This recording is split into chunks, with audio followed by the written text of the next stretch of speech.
Fala, seus cachorros, beleza? Eu sou o Edu. E eu sou o Pepe. Estamos aqui porque, sabe o que tá acontecendo? O Pepe tá viajando de novo. E sexta eu tenho que viajar de novo. O Pepe tá viajando, ele tá de férias ininterruptas até eu viajar pra Inglaterra. É isso que ele está fazendo. Toda semana o Pepe tem uma viagem. Mas estamos aqui trabalhando. Tá viajando, né? Mas assim, no estúdio o Rafael não aparece já faz uns 4 meses. Tá viajando, tá aí. Mentira, meu. Tava aí quinta-feira, meu. Tá viajando. Inclusive, ainda vou contar a história do aniversário, que o Rafael conseguiu uma proeza perfeita aí na história do aniversário. Segura a audiência. O dia que a gente gravar aí. Segura a audiência. Bom, vamos lá. Primeiro de tudo, esse vídeo é um oferecimento do OneFootball, maior, melhor aplicativo de futebol do mundo. Conglomerado de notícias, todos em um só lugar, 100% gratuito, muito levinho pro seu celular, que você baixa totalmente de graça no primeiro link aqui da descrição do vídeo, tá certo? Bundesliga de graça, Campeonato Japonês de graça, jogos do Campeonato Catarinense, Paranaense e jogos do Cruzeiro no Campeonato Mineiro por pay-per-view, beleza? Link tá aqui, baixe já. Beleza? Beleza. Quando você viajar também vai ser direto assim, ó. Vai ter que gravar assim, não tem jeito. Vai ter. Já deixei o notebook com todos os aparatos possíveis pra Exato, isso. Daí pega um dia lá e taca-lhe pau. Taca-lhe pau. Chegou em casa... Pimba. É, vamos lá, vamos falar do Abel Ferreira. Porque hoje, né, recentemente teve o caso do Neto, algumas coisas do Abel Ferreira, que, olha, eu sou santista, meu irmão. Pepe é corintiano. Certas coisas, independente do time que a gente torce, incomodam quando fala. É chato. Então vamos falar do Abel Ferreira. Hoje, durante o Papo de Craque lá na Transamérica, um dos participantes, eu não vou ficar citando o nome, porque senão os caras querem meter processo. Isso aqui. Então, não, mas porra, mas você só tá citando o que ele falou, você não tá... O Morsa falou. Ele entrou no mérito da pessoa, né? Que tem uma passagem ali durante o programa, e ele fala do Abel Ferreira como ser humano. Chama de idiota, prepotente, arrogante, boçal, coisas assim, bem pesadas. Porque... ele fala, eu não tenho o que falar do técnico Abel Ferreira, mas como pessoa, ele é um idiota. Uhum. Palavras dele. Quantas vezes ele nunca deve ter trocado 3 minutos de conversa com o Abel Ferreira pra falar um bagulho desse. Você julgar o caráter de uma pessoa é muito complicado, ainda mais se você não convive com ela, beleza? Ponto, isso aqui não entra nem no mérito. Mas isso vem se repetindo, já chegaram a chamar o Abel Ferreira de colonizador aqui no Brasil. Colonizador, meu irmão. Colonizador. O Brasil é independente de Portugal desde 1822. Eu tenho certeza que o Abel Ferreira não tinha nascido nessa época. Tá bom? Mas beleza. Não, colonizador é demais, viu? Os caras forçam. Sabe o que é isso? Porque os técnicos brasileiros não ganham mais nada, Eduardo. Daí os caras ficam putos. E outra coisa, isso também chegou a uma certa parte com o Jorge Jesus também. Foi. Aconteceu com o Jorge Jesus também. E a gente vem vendo uma onda de técnicos estrangeiros do futebol brasileiro. Passou a ser uma moda assim, tá? Uma onda bem sucedida, porque a gente já teve várias ondas de técnicos estrangeiros que não chegaram a fazer o barulho que estão fazendo agora. Essa toada ficou mais forte ainda em 2019 com o Jorge Jesus e o Sampaoli, os do vice-campeão e o campeão brasileiro, entendeu? Campeão da Libertadores e tudo. Então, e depois chegou o Abel também e varreu tudo. Então... é óbvio que as pessoas vão começar a olhar mais para esse lado. Tirando o Cuca, o Rogério Ceni, que foram campeões brasileiros, o resto é tudo técnico estrangeiro, Libertadores, brasileiro mesmo, Copa do Brasil, né, que também teve o Alberto Valentim aí ganhando, mas enfim. O Vojvoda fazendo um trabalho muito bom no Fortaleza. Vojvoda, né, argentino. Então, assim, os times brasileiros estão contratando técnicos estrangeiros. Eu não sei se é só preconceito com relação a isso, e muitos desses jornalistas mais velhos se incomodarem com o fato disso, de ter uma relação mais cordial ou mais próxima com os técnicos aqui do Brasil, e sim, viver essa moda e ser contra isso, mas o fato é que estão passando da linha sim, e com o Abel Ferreira tá sendo muito mais. A gente não pode negar, uma coisa é assim, você não gostar do trabalho do Abel Ferreira, eu acho ele retranqueiro, eu acho que ele não joga futebol bonito, aí beleza, é opinião de trabalho, você tem todo o direito de ter, beleza? Não é o futebol mais vistoso do mundo, não é, mas é um futebol que funciona, tá bom? É de resultado, mas tá lá, bicampeão da Libertadores seguido, campeão... Pergunta se o torcedor do Palmeiras tá triste com o Abel Ferreira. E não quer dizer também que vai jogar feio todo jogo, não, ontem contra o Santos, inclusive, jogou bem, foi superior, ganhou de 1-0, mas poderia ter ganhado demais, tá bom? E eu vi também o Lino no Sport TV falando, quando o Palmeiras enfrenta os times do tamanho dele hoje, né, com relação a elenco, que é o Flamengo, o Galo, quem fica com a bola é os outros times. E qual é o problema disso? Qual que é o problema? Por que o Palmeiras, de acordo com a filosofia de jogo do Abel Ferreira, tem que se impor contra todo mundo como se isso fosse a toada pra ser vencedor num jogo? Se ele vê que o time dele tem aquela característica, é o melhor modo de vencer partidas, conquistar campeonatos, por que ele vai querer mudar pra agradar jornalista por aí que acha que o jeito dele jogar é errado? Se tá dando resultado, gente, pelo amor de Deus, igual o Carille. Eu odiava, mas dava resultado. Exatamente. Corinthians ganhava jogos mesmo com times inferiores. Mas dava certo. Teve corintianos colando a favor do Abel Ferreira sobre isso, porque, assim, falando, a gente tira sarro porque é rival. Lógico. Lógico que a gente vai falar, pô, meu time joga bonito, seu time joga feio, porque é rival. Agora tem profissionais da área levando isso pro coração.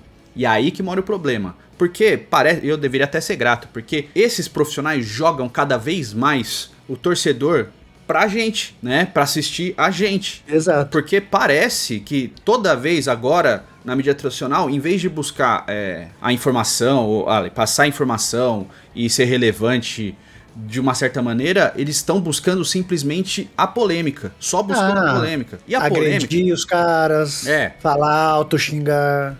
É lógico que falar de polêmica é interessante, a gente mesmo fala, ninguém tá sendo hipócrita nesse ponto. Mas há maneiras e maneiras de você abordar certos assuntos. E do jeito que estão fazendo com o Abel, tá passando muito do limite. A gente falou do Neto esses dias aí, gente. Aquela do Neto também passou muito do limite. Então, é de novo sendo com o Abel Ferreira. E aí, você não pode tirar a razão do torcedor do Palmeiras de ficar com raiva da mídia, de se sentir perseguido. Porque parece que é. É o time do momento, cara. É o time que tá ganhando os campeonatos. É o time que foi pro Mundial de Clubes. Fez um Mundial de Clubes bem honesto. Perdeu pro campeão. Perdeu o campeão da Europa. Poderia... a gente ainda deu opinião que poderia... Se tivesse ido pra cima agredido mais do Chelsea... poderia ter tido uma sorte melhor. Eu achei que foi, na final do Mundial, o Palmeiras foi meio covarde. Poderia ter tentado fazer algo diferente, mas não fez. Mas aí é a nossa opinião, Sim. O Palmeiras não ganhou e ponto. Em cima do jogo também.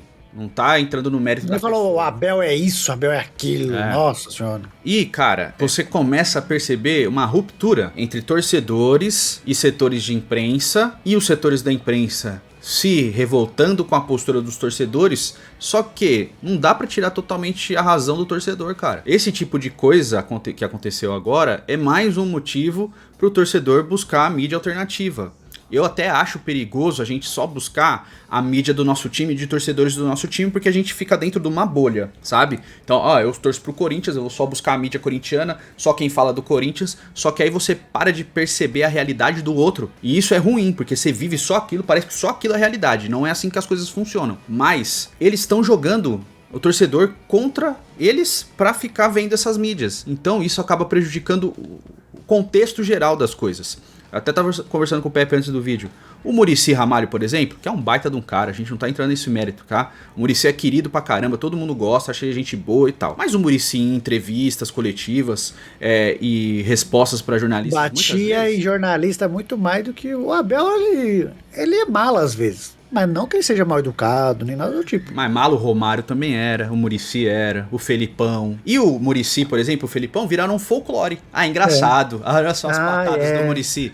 Olha só as patadas do Muricy. Tinha jornalista até que queria que ele desse uma patada pra render, entende? Então assim, Exato. Por que com o Muricy tudo bem e com o Abel é um problema gigantesco, arrogância, prepotência? Cara, ele tirou um sarro com relação a esse retranqueiro sobre o jogo contra o Santos, justamente porque falam isso dele. Olha, meu time é deveras retranqueiro e tal, e ficou com a bola no ataque, ficou pressionando e tal. E se o Palmeiras joga mais retraído, buscando contra-ataque contra outros times, não pode dizer que não dá certo. O Palmeiras foi campeão da Libertadores assim, jogando no contra-ataque. É uma estratégia que funciona, cara. Você não simplesmente... A gente fala, o Palmeiras é um time chato pra quem joga contra. Mas Exatamente. É o estilo do Palmeiras que tá dando muito certo. Vai mudar? Pra quê? Pra agradar quem? Tem que agradar o torcedor do Palmeiras, ponto. O Palmeiras e qualquer outro time joga pra própria torcida, não joga pra agradar jornalista, tá bom? Talvez a arrogância seja do setor que tá cobrando, que tá apontando arrogância no outro. Talvez a arrogância seja do setor de imprensa, a gente tem que se incluir também. De achar que o clube e os times têm que jogar pra gente e não pra torcida. É pra torcida que tem que funcionar. Isso aí é totalmente de jornalista mais velho que tá pistolito porque os técnicos brasileiros perderam espaço. Gente, mas os caras têm que se atualizar. Os técnicos brasileiros ficaram pra trás, sim. Não adianta você falar que não. É só você observar. Tem jornalista. Quem hoje? A hora que o Tite sair da seleção, você vai pôr quem? Você põe algum brasileiro hoje? Você não põe. Coquinha. Vai atrás, tenta lá. O Guardiola sempre fala que o sonho dele era assumir a seleção brasileira. Tenta. O máximo que você vai fazer é tomar um não. Mas a obrigação da CBF é tentar os melhores. Tenta lá primeiro Guardiola, Klopp, Ancelotti. Deu errado, vai buscando.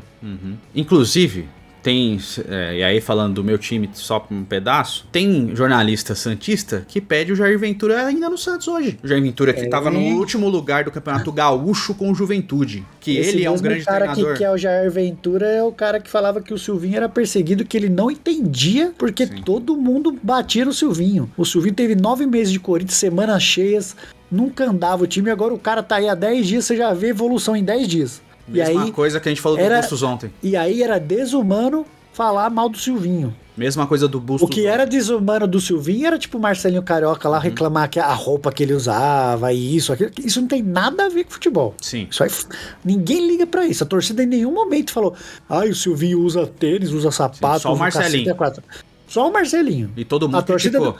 A torcida do Corinthians reclamava que o Silvinho era um péssimo técnico, e ele era um péssimo técnico. Eu acho que pra mim, eu sempre falo, nem técnico ele era. Era isso que a gente sempre reclamou. Agora, se ele usava sapato, calcinha, cueca, é problema dele, mano. Inclusive, a torcida do Corinthians se revoltou com os comentários do Marcelinho com relação à camiseta e o caramba. Exato, o que tem a ver uma coisa com a outra? Pois é, do mesmo jeito que parou de falar do número 24, todo mundo pilhava antes, não pilha mais, entendeu? É esse tipo de coisa. E outro negócio, 10 dias de trabalho, o Bustos também tá no Santos. O Santos perdeu pro Palmeiras, mas você viu que pelo menos, e quem acompanha o que eu falo no Peixão, eu peço, pô, cara, sabe que o time não tem como ser propositivo? Olha pra cada time e se adapta. Foi o primeiro técnico que faz isso no Santos, desde o Cuca até agora com o Fabiano Bustos. O Cuca sempre na mesma tática, jogar no contra-ataque, beleza. Alguns jogos dá certo, outros não. O Carille veio, fez uma parte lá de tentar encaixar, mas sempre com o mesmo sistema tático, o 3-4-3, depois 3-4-3-3 e não mudava nenhuma vez nenhum jogo. O Bustos ontem, no primeiro clássico, ele botou 4-4-2, virando 3-5-2 no mesmo jogo. Ou seja, é um técnico estrangeiro que pelo menos pensa fora da caixinha. Então eu vejo um comodismo sim de técnico brasileiro sim, e eles em vez de se atualizar e buscar muitas informações, tô falando de todos, tá? Não, mas fica reclamando. Tô falando de todos não, até acho, por exemplo, o Rogério Ceni tenta, né? Do Bragantino, caramba. O Barbieri. O Barbieri tenta.